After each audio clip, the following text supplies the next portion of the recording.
Here we are, ladies and gentlemen. Welcome back. It is August 13th, and you are here on a very historical day for two reasons. One, we have our friend Scott Countryman with us, our friendly insurance guy. And for those of you who watched our video about fires a couple of weeks ago, you saw a lot of him. Hello, Scott. Hello.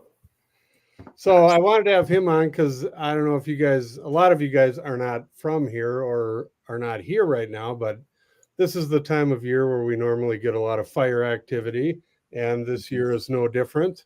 Um, and again, if you watch the video I did, I think 3 weeks ago now, we talked all about fire prevention for your house, how to prepare your house, and I thought it was one of the better videos I've ever done. I was hoping more people would watch it. Maybe Scott scared them away. I don't know. What do you think? It's the bald head. Not everybody warms up to it.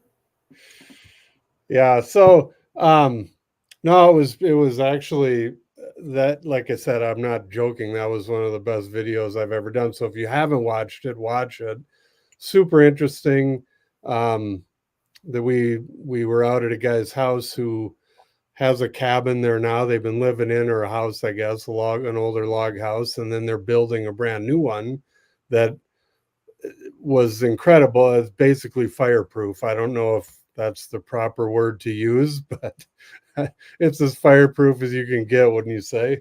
Yeah, I would say it was definitely fire resistant and probably one of the better built homes with fire in mind that I've seen.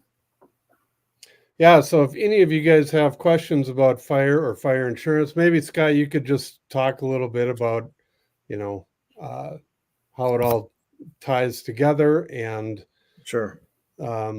first of all, before I get to that, I just want to say, everybody that's here right now, I said a minute ago, you're going to be part of history.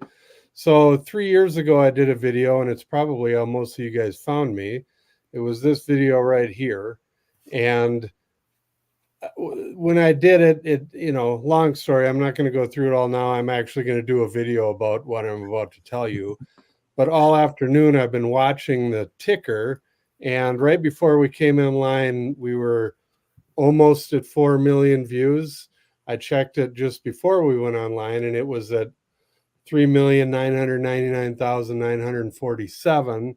So I'm going to keep jumping back and forth while Scott's talking and let you know when we make history here. That's a I lot feel of like people.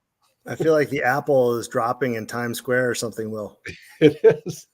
And I was trying to figure out how to get the actual counter on the screen here, but apparently I need to work on my technology because I can't do that. Couldn't do that. And then the other thing that Scott, I didn't tell you, Scott had some technical issues and got it figured out right before we got online. But we normally do the police report for everybody to see what's going on up here. So we'll get to that as well. But back to what I said a minute ago, Scott can talk a little bit about, the insurance and the fires and how it all ties in. Well, Will, first of all, congratulations on the success of what you're doing online. It's pretty remarkable. I can recall Will and I used to be neighbors, and he would have Wi-Fi issues in his home, and he would call me and say, "What can I do to fix my Wi-Fi?" So for a guy that has that kind of a tech background, to get 4 million views on a video is pretty awesome. So good job. Congratulations. Yeah, you led into it well. We're in the heart of fire season right now in Northwest Montana, and actually throughout the Rocky Mountain West.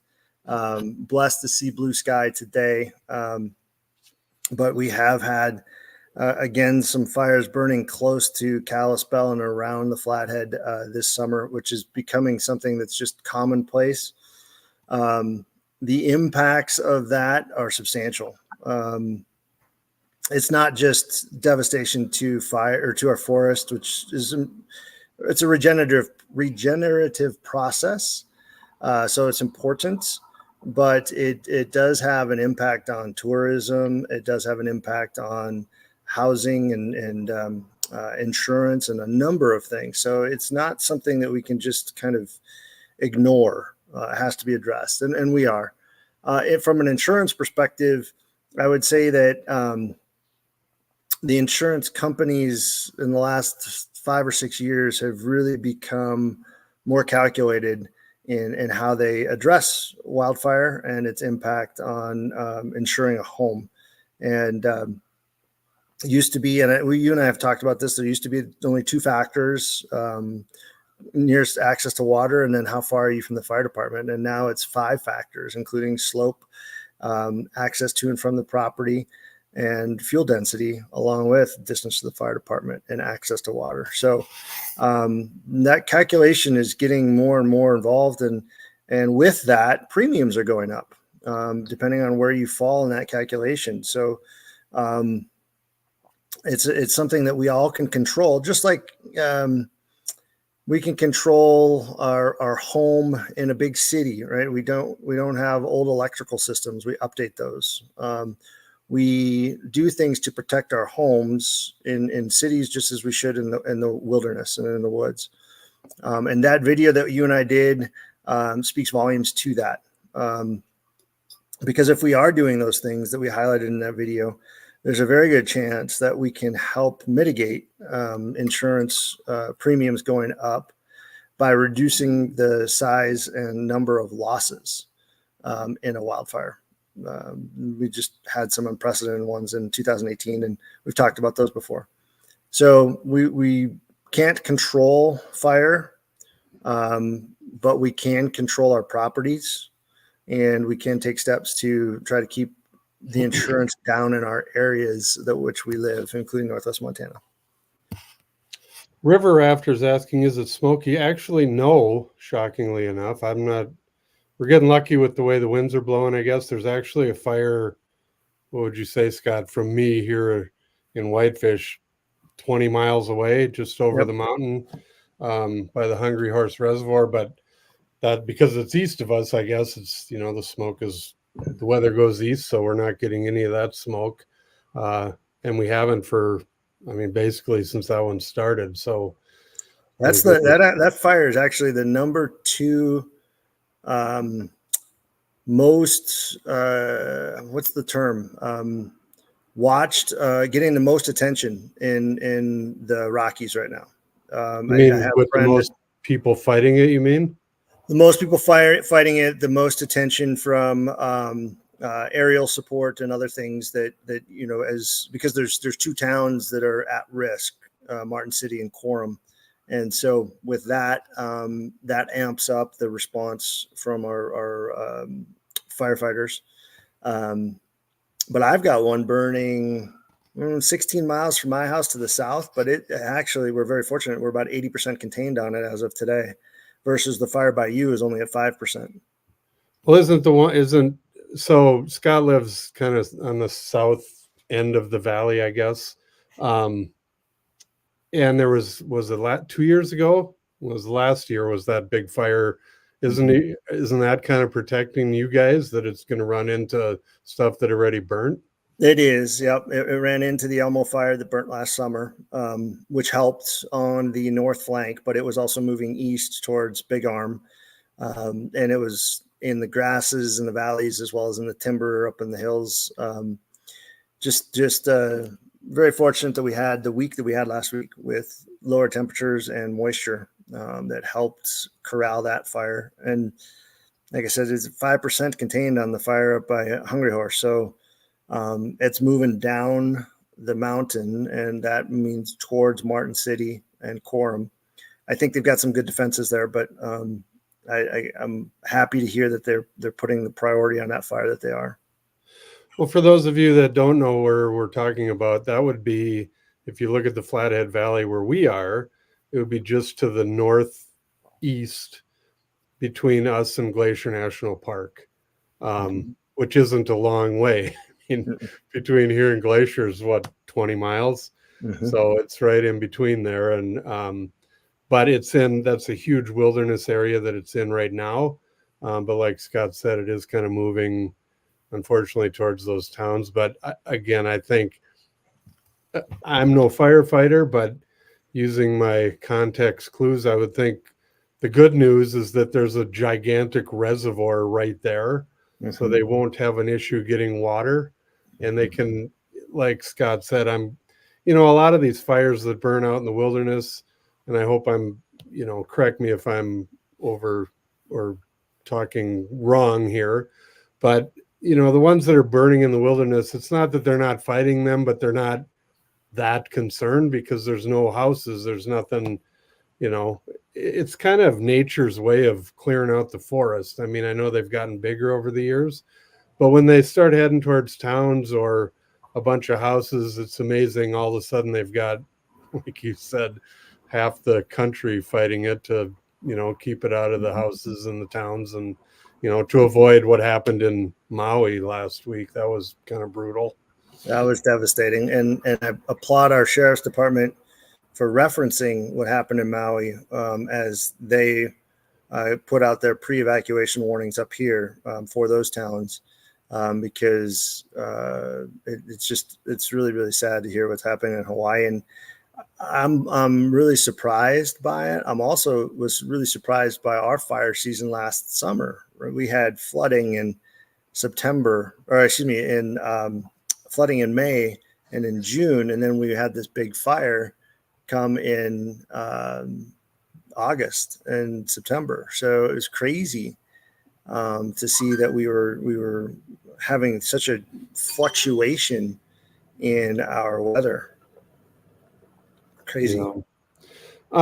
This one, can you address things a homeowner or property owner can do to make their property firewise? If you watch that video that I did 2 weeks ago, that it's a longer video that it goes over all of this, but maybe Sky, you can give a summary if you can. I guess what I would like to know is I went through I'm trying to think where it was, but it was another community that claimed they were a firewise community. And like I said, I can't remember which one it was off the top of my head, but maybe you can, tell me what goes into getting that designation. So we see firewise communities around Northwest Montana where they're literally just a community that gets together to talk about how to make their community more defensible. Many Lakes is an example. I attended one of their, it was kind of a panel discussion with a bunch of firefighters, myself, talking about what was happening within Many Lakes to help with fire mitigation. And the more we talk about it, the more people become aware of it. Your video is going to be huge, Will, because people can watch it at will. Not at will. People can watch it when they want and get the information that they need to prepare their homes in what's called the wildland urban interface, which technically speaking, about 70% of the homes in Northwest Montana are in that WUI for the acronym, wildland urban interface. And so the question is, what can you do? It's really a very logical approach. There are 3 rings around your home. There's a 5-foot ring, there's a 30-foot ring, and there's a 100-foot ring. And in each one of those rings, you take more aggressive steps to ensure that your home could survive really an ember wash. The flame that comes from a wildfire is not what's going to destroy your home. It's the embers that come before it that swirl in the wind. So those 3 rings are critical, and knowing what lives inside each of those rings, their relative flammability, the oil content in a fern, as an example, versus rock. So those are just to try to answer that question at a high level. It is not a matter of taking a chainsaw to every tree within, a half mile of your house. You don't have to go to that extent, but that video did a really good job of talking about timber and making sure that if a fire is on the ground, we try to keep it from getting up into the canopy, because that's where it's no longer fightable by firefighters and only fightable by water from the air. So we want to take steps to, if it does get into the ground, that it can't spread from tree to tree, things of that nature. Again, that video did a good job. What I found interesting when we did that video is that you said that you get a lot of people obviously calling you saying, hey, what can I do to my house if I cut down all the trees around my house? Is that going to lower my rate? And you said no. And I was, maybe you could touch on that for a second, Yeah. because I was kind of surprised by that answer.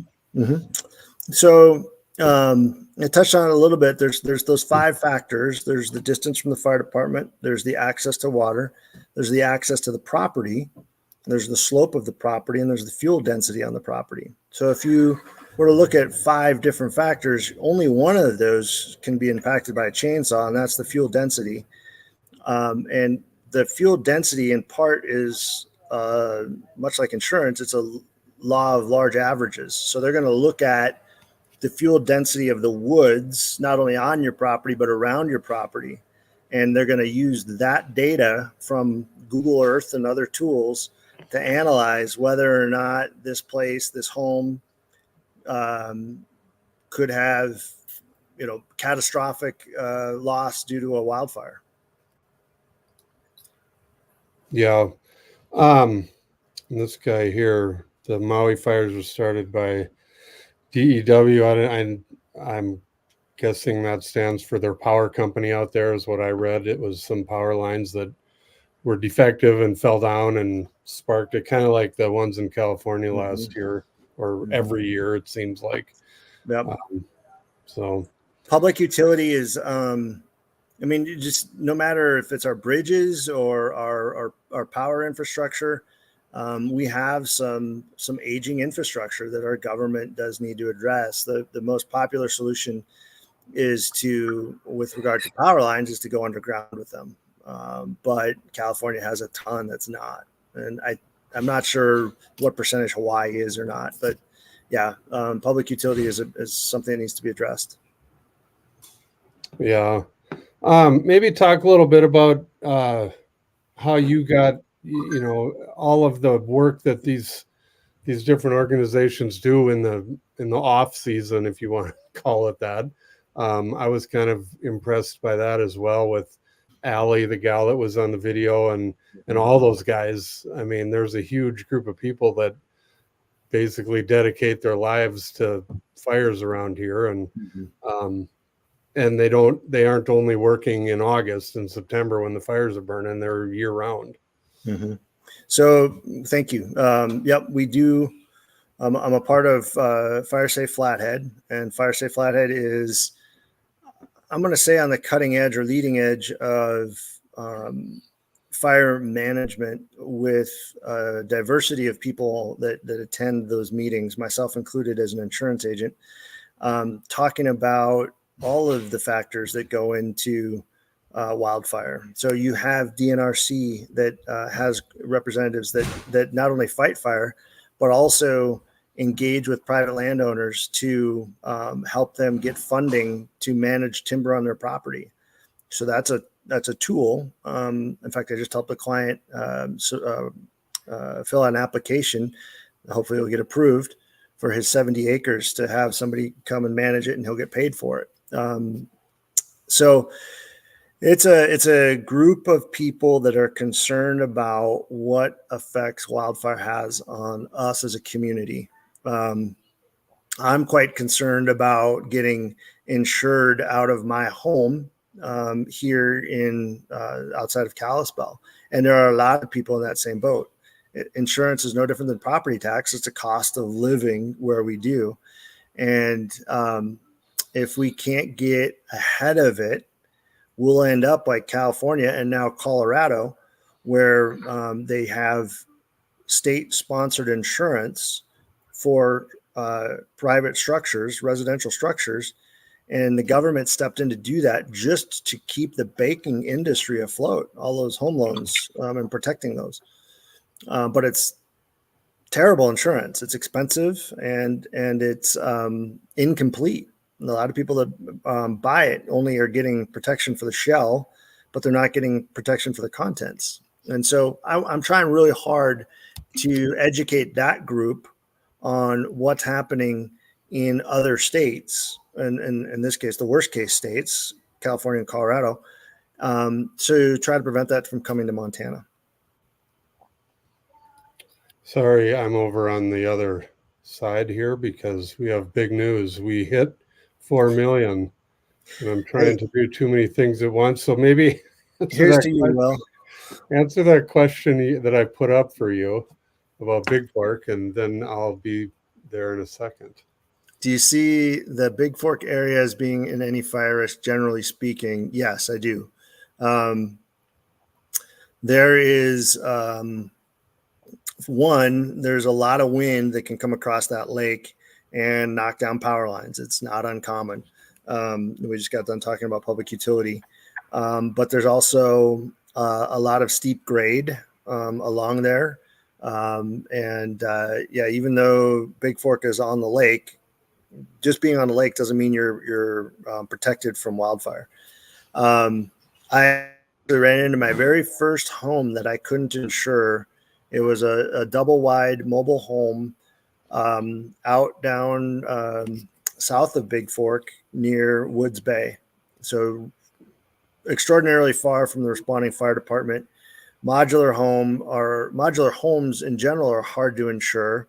And then when you roll into the fact that it was up in the woods and in the timber, it was not insurable by me, and that individual had to go find some high risk insurance. So Big Fork is at risk. Nobody is safe from it, I guess, is the very direct answer.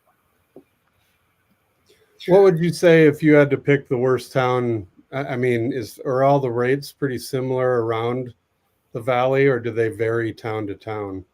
They definitely vary from region to region, not so much town to town. So what do you mean by that? A region being Northwest Montana versus Southwest Montana versus Eastern Montana. Eastern Montana has its own set of perils, and insurance companies have long since calculated for hail on that side of the state. So their home premiums are typically $1,000 to $1,500 more on that side of the state versus where we live on the west side. But wildfire is becoming more and more, like I said, in the last 5-6 years, something that insurance companies are calculating for. So I would expect to see our rates going up, which they have this last year, but for a different peril, for wildfire.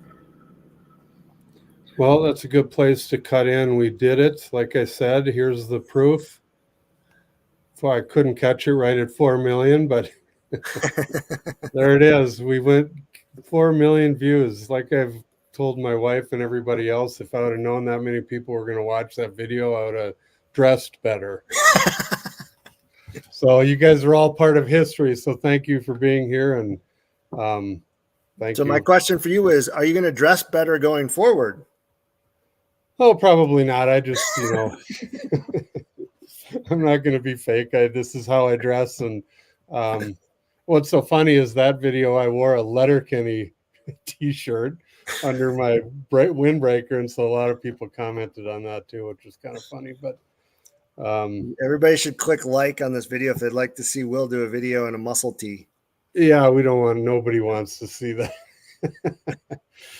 So, all right, let's get back to questions. Enough patting myself on the back here. There was a good one up here. Where did it go? And it was not about fires. We don't have to only talk about fires. You guys can ask questions about everything else too. Scott, he doesn't just like talking about insurance. You can talk about his favorite football team, the Minnesota Vikings. You talk your ear off on those guys. Here it is. I almost put on my Vikings Favre jersey just for the video, but I decided against it. You should have. Gordon, hello, Gordon. We hear there's a lot of controversy over the level of Flathead Lake. Yes, there is. And I've read all of it. At this point, you don't know who to believe. Wouldn't you agree with that, Scott? Yeah, for sure. I mean, what they originally were saying was that because of our spring runoff, it happened really fast and there wasn't as much snow this year. And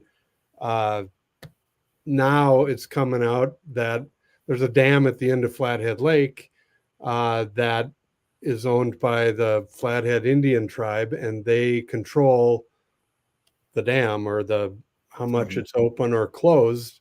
And they let it open, obviously, to generate power.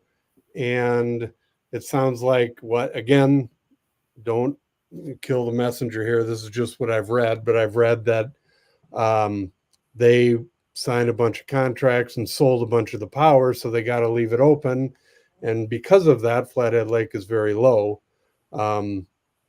because they were trying to get the people that run the dam at Hungry Horse to let more water out of Hungry Horse Reservoir in order to fill Flathead Lake. But they were saying that even if they did that, it would just run right out because the dam at the end of Flathead Lake is wide open. So that's what I heard. Have you heard anything different? No, I feel like we'll any more today or with news in general, you probably have to take a little bit of everything, and then you get to the truth. So I believe that, we did have a drier season, and so our reservoirs didn't get quite as full. We have been in sort of a drought of sorts, although we did have flooding last spring. The averages are showing more drought kind of characteristics, but then we did have the change of hands with the Kerr Dam, which is the dam underneath Flathead Lake. With that became new management. So I think you're probably looking at a combination of things. But at the end of the day, the lake is way down, and that's having an impact on tourism. People are hearing about it and can't get their boats in and out of the water very easily. I have friends with boats on Flathead Lake, and they talk about having to drop 6 feet to get into their boat. And so it's first world problems, right? But nevertheless, I've also heard that it's affecting some of the farmers down at the south end.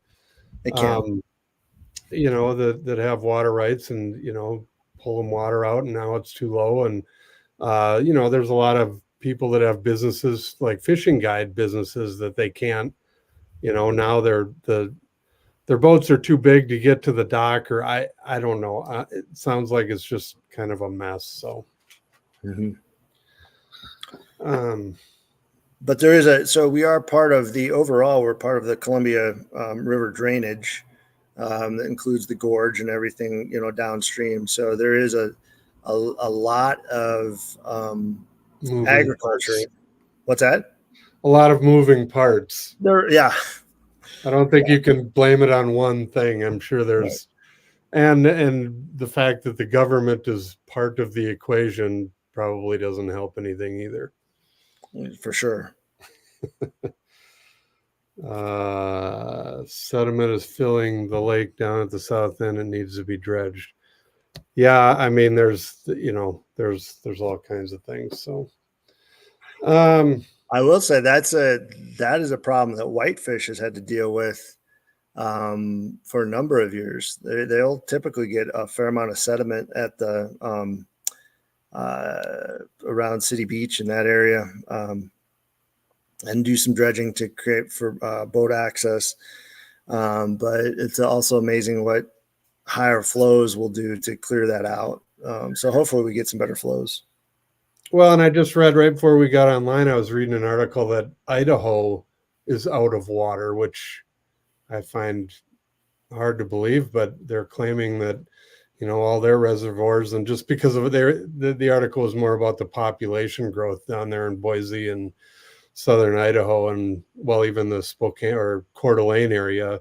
But it just, I don't know, Scott and I both grew up in Minnesota, and there was water everywhere, and it was never an issue. And I don't know if it ever will be.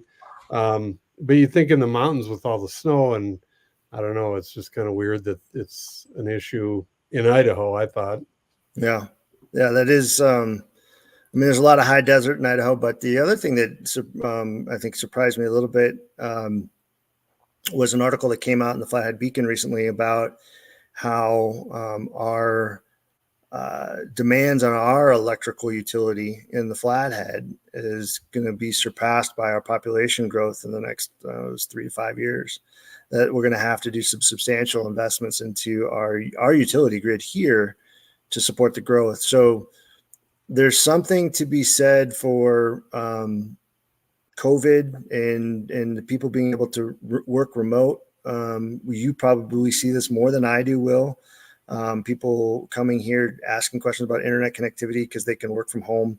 So we're seeing these migrations occurring into these places where we might not have the water supply. You almost need to put like a toll booth at the border and say, hey, if you want to move here, it's going to cost you X because you're going to, we need to put that money back into our infrastructure. I'm kidding, obviously, I'm in jest, but it does highlight the problem that you talked about in Boise. Yeah. Then we got another question back to the fire thing here. If you want to touch on what can be this. done to reduce fire risk from utilities after California, Hawaii, etc.? I assume burying power lines would be too expensive. You know what? I'm not going to say too expensive for two reasons. One, when you look at the costs of fire, and if you are proved negligent, you're going to pay as a utility company. The cost is a lot higher than what we think, just putting the cable in the ground. And then the other part of that is the technologies and the equipment have come so far for burying and boring underground that it's much more feasible. I do think we won't see any more aerial utility in most places like California. We might see them in places like Montana where we just don't have we got too far of a distance to go and not enough budget to do it. But I do think we'll see more and more. I know this to be true from a fiber optic perspective. The desire is always to put the fiber in the ground. So you have both power utility and internet utility trying to get into the ground wherever they can. Well, and one of the obviously hindsight's 2020, and I saw a video on, I don't know if it was Instagram, Facebook, whatever, but it was right like when those fires started. Have you seen that over in Maui? Like the wind was just, I mean, it was like 80 mile an hour. It looked like a hurricane. Yeah. And what people are saying, and again, I'm sure this is oversimplifying it, but they're like, if the utility company would have just killed the power, then, let the poles fall down and no big deal, but I know that's easier said than done. But you would think if you got that type of winds that probably should have been done. I think you're right. And I think California understands that better. I don't think that Hawaii ever really truly considered themselves at risk the way that they're to the level that they're dealing with today. I mean, obviously, volcanic activity in Hawaii is substantial, so they're certainly have their perils, but I don't know that they ever perceived wind as being one of the perils. And that tropical storm, I don't know if it ended up being, it might have been a typhoon or whatever they call them there in the Pacific, created some just sustaining winds that, I think that utility company is probably going to regret that they didn't put more in the ground when they are found to be negligent. Well, let's go this one first. What is needed is a joint effort to merge power generation with solar and maybe even home generators. Your thoughts? Yeah, I mean, there's all kinds of, I think at this point in our civilization, we have to start thinking outside the box and not doing the things we've always done. And, there's a lot of people that are way smarter than me, as Scott will attest to, that figure that stuff out. But yeah, I'm sure there's better options. I think, this post is correct. In fact, when you look at that home that we did the video on up the North Fork, they had a really large solar array, and they didn't have any aerial power coming in. I know that they had power, and I think that was trenched in at one point. But There is good thought in that comment about the overlap or merging of those technologies. Yeah.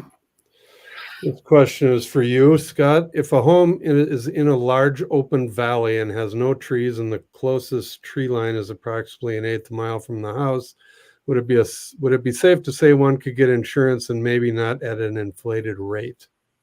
Yes, I think that would be safe to say. Are you less likely to lose your home to a wildfire? Yes, you are less likely to lose your home to a wildfire at that distance. One of the things that I see way over or underestimated is the grass. I mean, we just saw it in the fire south of me. There was a substantial amount of grass that burned along the Highway 28 between um, Big Arm and Plains. And it's, gosh, I forget the factor. It's either 3x or 4x. So if you have grass that's 3 foot tall, you're going to get a 12-foot flame. And a 12-foot flame is going to kick a lot of heat, and you're going to get a lot of ember, and you're going to get a lot of stuff in the air from that. So don't think that because you don't have timber, you're bulletproof, because you're not. That grass needs to be maintained just as you would cut limbs from a tree. What about, I always think about this with our valley, obviously, if you look at a map, we're surrounded by millions of acres of forest land, but out here in the valley, and when I say that, I'm talking lower valley, Creston, west side or east side of Kalispell. Yeah, you got the grass, but I mean, obviously, when you said earlier, this is what made me think about it earlier, you said sections and you said Northwest Montana. Well, that's in Northwest Montana. Does that, I would hope that the rates out there are nothing like they would be out by Marion. So good question. The rates are still, so they're both regional, and then they're specific to the home. Right. So we're going to look at factors as an example. You won't get insurance on a home in Montana, Western Montana, with wood shake shingles. So wouldn't matter where you were, Marion or Creston. But there are other individual characteristics to the property. So are you in timber? Are you surrounded by timber? Are you not? Obviously, places in Creston are not, but you go just a few miles to many lakes and you're in a spaghetti bowl of a roadway system, really difficult for firefighters to get around through. So they get hammered in many lakes, and we're talking a couple miles from Creston, because they're getting downgraded based on access. So there is and Allie talked a little bit about it. What she looks at is some of the historical fire behavior at a property when she goes to do an assessment. And that's really wise, because Creston doesn't have the historical fire data that somebody Patrick Creek, where I live, does, or now down by Elmo, which has had 2 fires in the last 2 years. So you're going to look at all of it, not just a portion of it. You're going to look at it from a big data, Google Earth, aerial satellite imagery, all the way down to what kind of roof material do we have. And all of that results in how much you're going to pay in a premium. Oh, and don't forget, one of the bigger things that people overlook is their own particular claims history. So I've got people right now that are struggling because the insurance companies are tightening their guidelines, trying to protect against wildfire. And some individuals might have 2 hail claims in the last 3 years, and they're getting booted from their insurance company because of wildfire risk. Well, they're saying, well, I don't have any wildfire loss, but the insurance company says, well, you're sort of prone to claims. You've had 2 hail claims in the last 3 years. And so we don't really like you anymore. So there's a lot to be said for the individual and what their claims history looked like as a part of their insurability in the wildland urban interface. I'm biting my tongue right now, Scott. Why is that? Are you at 5 million? Are you at 5? No, no, I just, the whole insurance thing, and I know this is not personal, but if you have, you get insurance to protect your house from hail, from fire, from whatever. Mm-hmm. And it's not like you control, like you could have done something to prevent the hail from hitting your house. So for them to dump you because it hailed on your house 2 times and there's a fire this summer I just find that so wrong.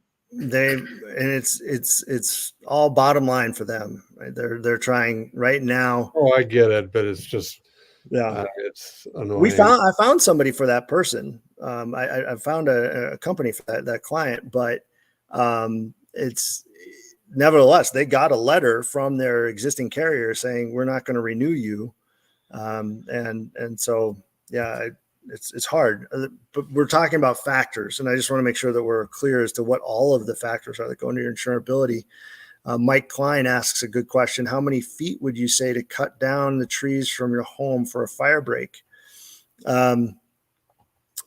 So a couple things. From an insurance perspective, I've seen small, like 15-foot pine trees that a developer left within 10 feet of a home. And I've seen certain carriers deny that home, even though it's brand new construction, which every insurance carrier loves because there's never a claim on a brand newly constructed home, usually. But they left a couple of trees to make it look nice. And as a result, they were too close to the house. You definitely don't want them in that up close to the house. You definitely don't want tree limbs reaching over the roof for 2 reasons. One, obviously, if a high wind comes and knocks a limb or heaven forbid the tree onto the house, that's a claim. But 2, tree limbs making contact with roofs, shingles, causes premature aging of the roof and eventual water damages. But the next area is probably where I would spend some time, and that's in that 30-foot ring. You want that to be, Allie talks about lean, green, and clean. So you don't want a lot of vegetation in that space of that 30-foot range. And then out beyond that, sure, have some trees, maybe thin it so that not all the limbs are touching other limbs. But I would strongly encourage the person that asked that question to go watch that video because it's 25 minutes of incredibly valuable information from people who are in the industry, in the fire fighting industry. Yeah, it's not me rambling on for 20 minutes. So if that's what's scaring you off, don't let it. It's actually people that know what they're talking about and very knowledgeable about fires. Mm-hmm. And then Terry, hello, Terry. Terry is a current client right now. He's wanting to know, what is an example of hail damage to a house, windows or roof or siding? All the above. So in eastern Montana. So when I say eastern Montana, I'm talking about east of the Continental Divide. Their age of their roofs on their homes are typically no more than 10 years old because they've been wiped out by a hailstorm and the insurance companies replaced it. On this side of the divide, on the west side, we get homes that have roofs that can be 20, 25, sometimes 30 years, right up until the warranty of the roof and still functioning fine. So hail definitely impacts roofs. There's no difference between metal versus shingle. They're both susceptible to damage. And I've seen with our storm that came through here in July, I've seen more siding claims than I've ever seen. So windows being damaged, siding being damaged, and just taking a $50,000 roof claim and turning it into a $100,000 claim because of siding and windows. So hail is just terrible. And my biggest fear right now is that the insurance companies will start to calculate us like Eastern Montana because of one storm. Yeah. I was just looking back at something. So Mike was asking what video we were referencing. I did it about 3 weeks ago. It's called Will Your House Survive a Wildfire? And again, great video. It's not me. I do the intro and then let the experts talk. But they go through all of this. So if you're watching this later on the replay, go back and watch that video on fire, because I was surprised that it didn't, with the timing and everything. I thought it would have gotten a lot more pushed out a lot more by YouTube, but it was not. Where was the next one? Why don't we? I thought there was one more. Why don't we go to the police report? We haven't done that yet, and this will be a big thing for Scott here. I hope none of my clients are in this report. Well, yeah, any of you guys that are watching ahead, let me get rid of this for a second. Oh, and thank you very much. Before we go any farther, thank you for your donation, and thanks for watching, and that's awesome. Thank you. Thanks for being here. Let me go.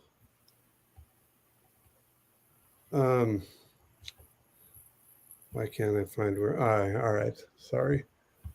It's hard without a producer here doing all this stuff on the side.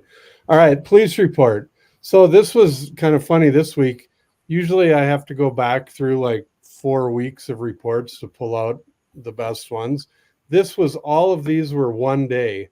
And like I said, I get these out of the Flathead Beacon. So at 8:31, someone called in about a pile of mail that was dumped at a roadway pullout next to a creek.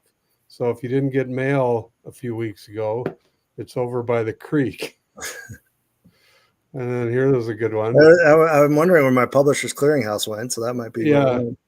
At 9:14, a woman's chickens kept wandering through the bushes she used as a fence and relieving themselves in the neighbor's yard. When contacted, the woman said she didn't know what to do about it and suggested her neighbor just put up with it. So again, busy day at the police station. And then, this was Scott. They didn't put his name in here, but apparently he was golfing this day. A golf ball struck the hood of a passing car. That was at 9:19. Then at 10:14. Which, by the way, your homeowner's insurance pays for, just so you know. Unless you claim it 2 times. Yeah. At 10:14, someone called law enforcement concerned about local rabbit welfare. When an officer followed up, they found 3 plump and alert rabbits with plenty of food and water available. So good news on that. We will have an Easter. Yes. At 10:21, someone suspected wood was being slowly stolen off of a nearby barn. So Scott quit stealing wood off the barn. Reclaimed wood is expensive. Yes, it is. Later that afternoon, a woman confronted about her barking dog said that he was just anxious. So she needed to calm her dog down. And remember, these are actual calls into the police station. That's the part I always laugh about. And here we go. The last 2 are good. At 8:22 p.m., a man camping at a National Forest campground was treating it as his own nudist camp. Once again, probably Scott. And then this definitely was Scott here. Someone asked if they could go to jail. When told there were no warrants or reasons for his imprisonment, the man suggested he could punch the officer to get there.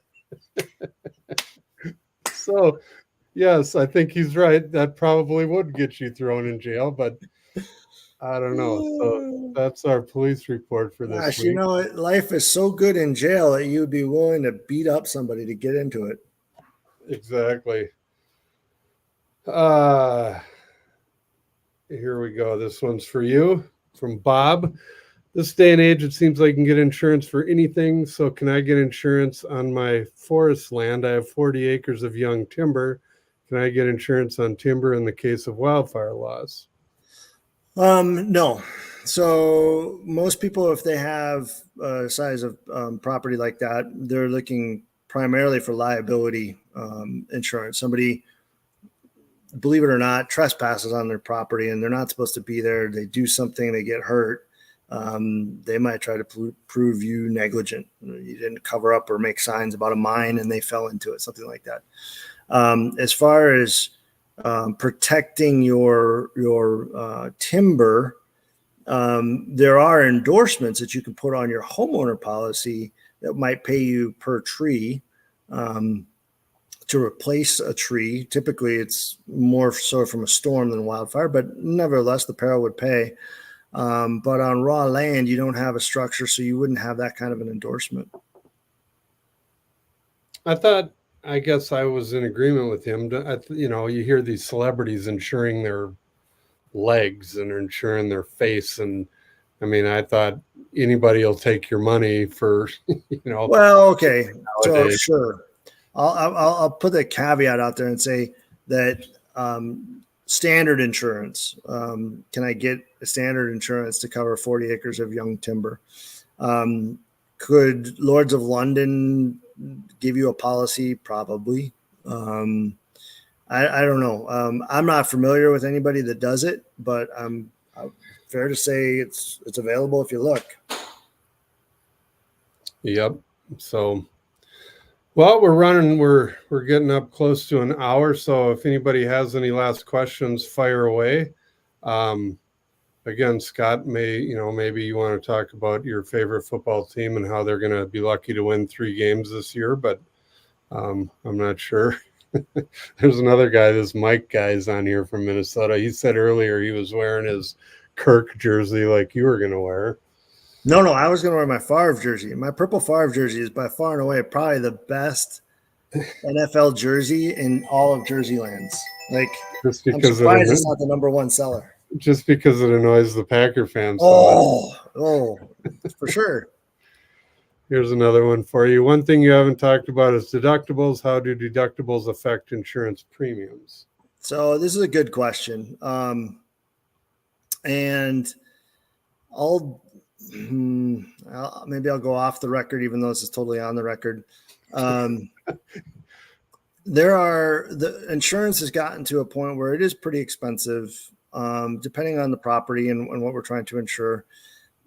Sometimes I'll work with a homeowner to help them get qualified for their loan. So working with a loan officer to suggest a slightly higher deductible, maybe not $1,000, but maybe $2,000 or $2,500 to get a lower premium, which then enables them to qualify for a loan. So deductible is definitely one of those tools that you can use to control your insurance costs. I'll always ask a client the question, how do you have a rainy day fund? And if so, how big is it? And if they tell me they've got, $5,000 stashed away, then I'll say, well, should we put a $2,500 deductible on your home insurance? And usually that person says yes. And I know this sounds odd, but as an insurance agent, I'm a big proponent of never paying the insurance companies anything more than we should. So I carry a $2,500 deductible on my home. But some people will go all the way up to $5,000 deductibles because they know that home insurance really is intended for catastrophic loss, where, if we had a $5,000 water claim or somebody left a faucet on and caused $5,000 of damage, I'm not going to claim that. That's just a personal approach to insurance. But some people know for a fact that unless my home burns down, I'm just not somebody that's going to deal with the insurance company. So I'll carry a $10,000 deductible, and that's okay. It's a great way to save money on your insurance and still get coverage. I did want to touch on one thing, unless you got another question coming, Will. I do, but it's not about. Well, yeah, go ahead. Well, I just one of the things that we pointed out, or I said in that video, I want to hit home with people. Protecting your home from wildfire isn't about getting a lower insurance cost. It's about making sure that your home, or doing the best you can to ensure that your home can survive a wildfire. If we all do that, and I know that's a little, it takes a village kind of attitude, but if we can all do that, we have a good chance of not becoming California, of not becoming what just happened in Colorado, which was the introduction with their recent legislature of a fair plan. And it's anything but fair, but it's the government insurance that's 3 times the cost of what you're paying today to protect the shell of your home. And then you have to go out on the private market and buy your contents and your liability coverages that normally all get wrapped up into a standard home policy. So it's where my passion lies in trying to get people to understand why we need to do this, because we don't want to become California and Colorado. And one of the things that drives those 2 states is that their values of their homes they're substantially higher than ours in Montana or Idaho or Wyoming. So that's where the insurance companies are stepping away from those states. You saw announcements from State Farm and Allstate and soon to be Farmers from stepping away from new business in California. We don't want that. We desperately don't want that here. I don't know if we can stop it from coming here, but we need to try. And this goes for any state that still has fully available and accessible private funded insurance. All right. Dwayne. Hey, Dwayne. Dwayne's one of our regulars on here. He's a Canadian friend of ours. How frequent are tornadoes in Montana? Do you know the answer to that? I mean, obviously in eastern Montana, they're way more frequent than they are over here. Yeah. We had one this spring, touchdown in the Missions. No, that wasn't really a tornado. Okay. It was a funnel. It was spinning. It looked like a tornado. It touched the ground. My definition might be different than Will's, but they actually called it something different, like a land spout or something. Is I think what they called it, because it didn't, like the winds, or it didn't even, we don't have a couple pine cones off a tree. They definitely happened in eastern Montana. I can remember, I don't know, maybe 10, 12 years ago. One took most of the roof off the Metra, which is the Billings concert hall. So they do happen, but it's not something that happens on the side of the divide for pretty obvious reasons. You can't get the winds to swirl when you've got this many different ridges and mountains around. Well, and we don't have the humidity, and we don't have the weather patterns that they get back in the old homeland. And speaking of that, my new best friend on the broadcast today put this up here for you, Scott. And for the first pick. Oh, that's awesome. That's not even called for. That hurts. I mean, so Will and I have agreed that the Vikings are mediocre always. It's like they're never bad, they're never great, they're just mediocre always. They're Minnesota nice all the time. And so they'll never have the first pick. That's not going to happen. Here's the thing. So I unfortunately was cursed with having to be a Viking fan growing up there. And since Montana doesn't have a team, I continue to be, I don't know if you'd call it a fan anymore, but I like to give Scott a bad time about the team, because he still is. He gets sucked in every year thinking, oh, this is the year, but I know better. It's like, how many times can your girlfriend cheat on you before you finally just leave? And that's where I am with the Vikings. I mean, they suck you in year after year, and then so my enjoyment each year is to figure out how they're going to screw it up this year, because they hear again, Scott, I'll tell you right now, without him even saying anything, he's all excited about this new wide receiver we have. And he's thinking that, oh, now we got Jefferson and this new guy, and there's no stopping us. They're going to throw 80 points on the board every week. Isn't that right? Yeah, I mean, I know we're up against it now at the time, but for sure, Will likes to jab, and I'm just going to go ahead and say I'm a fan, and when you are a fan, you go all in all the time. When you're bandwagon, and it was not even bandwagon because I've never seen him cheer. He's just always like poking me. So I can't even describe Will, guys, but he's an odd duck.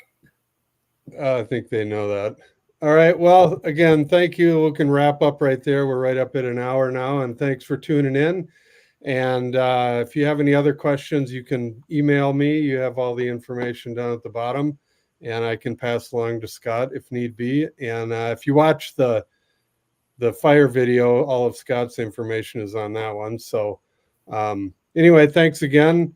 Thank you, Red Hoss, for your donation once again, and we'll see everybody in 2 weeks. Thank you.